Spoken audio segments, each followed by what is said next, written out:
Lato zbliża się ku końcowi, też nie będę robić odcinka zachęcającego Was do zwiedzania Danii, ale postaram się Wam przybliżyć obraz tego, jak sami Duńczycy spędzają wakacje, jak bardzo ich styl leniuchowania różni się od naszego. Niewiele jest takich filmów w sieci oraz niewiele jest informacji oraz relacji osób mieszkających w Danii. Dlatego mam nadzieję, że w jakimś niewielkim stopniu uda mi się wypełnić tę lukę. A nawet zachęcić kogoś z Was do zwiedzania tych rejonów w przyszłym roku. Zapraszam. Duńczykom przysługuje 5 tygodni płatnego urlopu.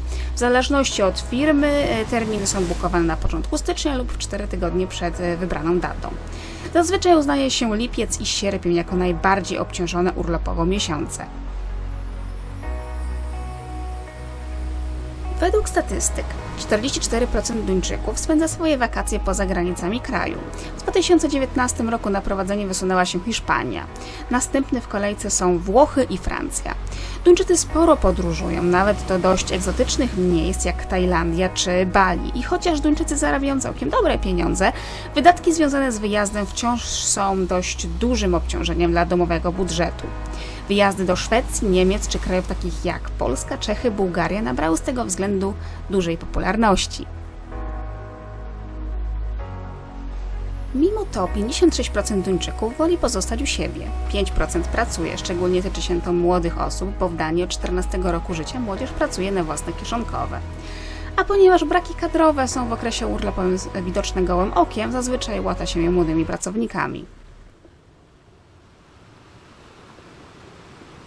Jak Duńczycy najchętniej spędzają wakacje we własnym kraju? Jest tutaj kilka opcji.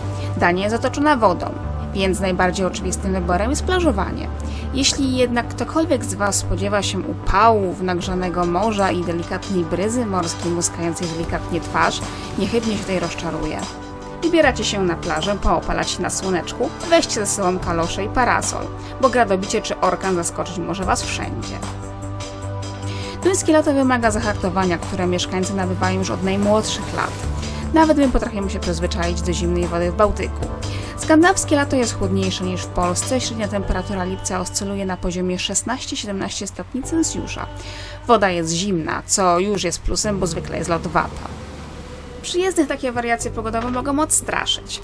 Duńczycy przyzwyczajeni do zbędnej pogody i chłodnej wody zwyczajnie spędzają całe dnie na plaży. W morzu pływają wodorosty i wszystko, co morze zapragnie wyrzucić na brzeg, od małży, krabów, meduz. Jest to istny raj dla zbieraczy muszelek.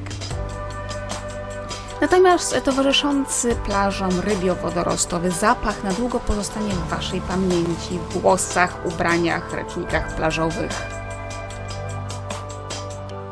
Szczęśliwcy mogą zamieszkać w położonych najbliżej morza domkach letniskowych. Wielu Duńczyków ma swoje własne domki, wielu poddaje je pod wynajem, bo utrzymanie budynku kosztuje, szczególnie jeśli mówimy o tych domkach najbliżej morza. Wyróżnia się tutaj kilka typów plaż, od typowej kamiennej pomieszanej do piaszczystych, wszystkie jednakowo zadbane i czyste. Kultura i poszanowanie przyrody są tutaj dobrze zakorzenione. Szansa na znalezienie tutaj parawanów jest znikła nawet na najbardziej zatłoczonych plażach. Natomiast łódki pozostawione na brzegach to norma. Kraj ten pokochali wędkarze. Najczęściej występujące tutaj ryby to pstrągi morskie, szczupaki oraz okonie. Ryby można łapać nie tylko w morzu, ale też na jeziorach czy kanałach. Niestety nie wszyscy mogą sobie pozwolić na domek na skarpie blisko morza. Większość domków letniskowych jest jednak zlokalizowana na obrzeżach, w lasach, na błoniach. Tworzą one małe miasteczka, często sąsiadujące z placami kempingowymi czy namiotowymi. Wielu Duńczyków spędza tam z rodziną i przyjaciółmi każdy letni weekend. Relaksują się przy szumie morza, bliskości natury i skwierczeniu kiełbasek na grillach i w ogniskach.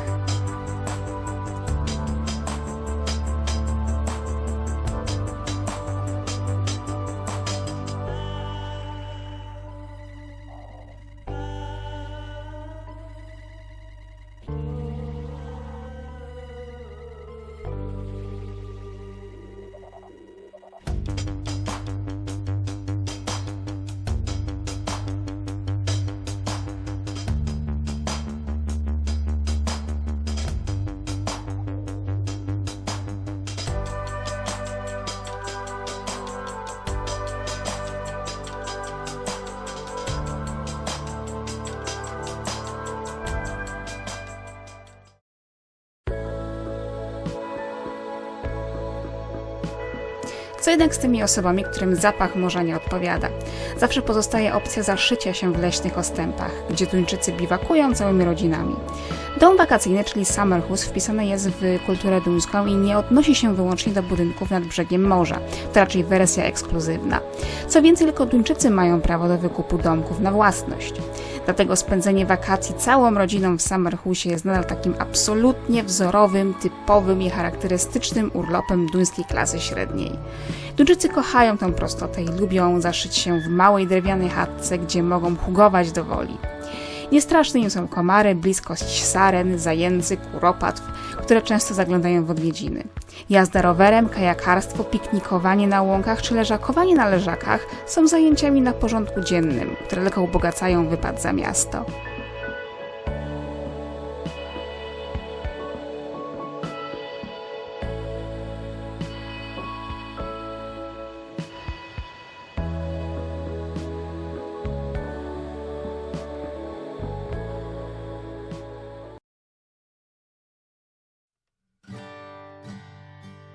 Co jednak z tymi, którzy nie potrafią rozstać się ze zgiełkiem miasta?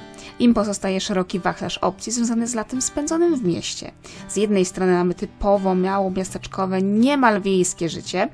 Dania posiada malownicze wioski, piękne krajobrazy, zabytkowe mieścinki, gdzie poza pchlimi targami i placami zabaw można zjeść lody z przyjaciółmi, pojeździć na rowerze albo konno, czy pobawić się ze zwierzakami gospodarskimi. Należy także pamiętać, że Dania jest krajem nizinnym, czyli typowo rolniczym. Jednak dba tutaj bardzo o środowisko, coś dla miłośników przyrody i ekomaniaków w sam raz. Dodatkowo Dania jest krajem dużo mniejszym od Polski, dlatego małe miasteczka bardziej przypominają tutaj klimatem nasze wioski. Co więcej, większość domów rozsiana jest pojedynczo na polach.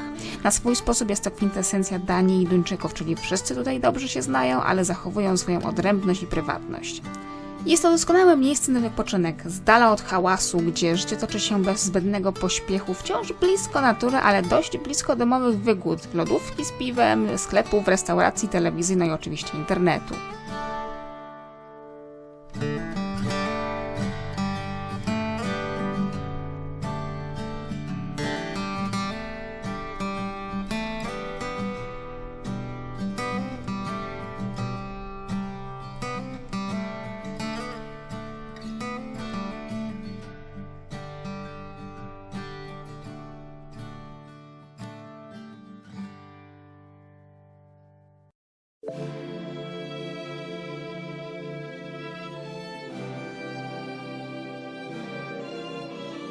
Z drugiej strony pozostają nam atrakcje wielkich miast, czyli kwintesencja bogactwa kulturowo-rozrywkowego.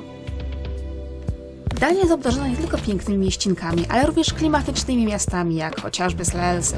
W czasie wakacji odbywają się festiwale, od muzycznych po na przykład loty fanów wikingów na Trelleborg Viking Festival, gdzie oprócz historii Danii możemy poczuć się wikingami, spróbować dawnych potraw, powalczyć na miecze albo kupić sobie rękodzieło artystyczne na tamtejszych straganach.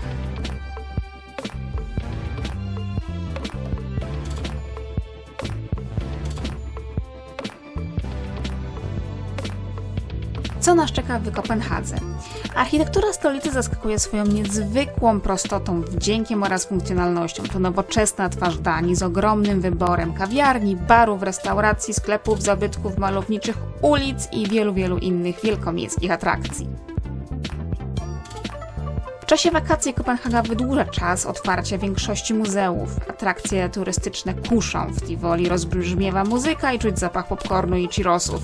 Restauracje na barkach i statkach zapraszają, by wypróbować duńskie specjały, oczywiście zaraz po powrocie z rejsu po kanałach wokół stołecznych zabytków.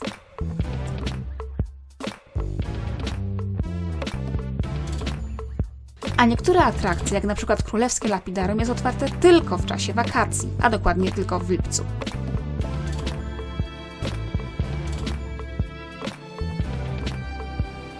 To by było na tyle. Mam nadzieję, że filmik okazał się ciekawy i pomocny.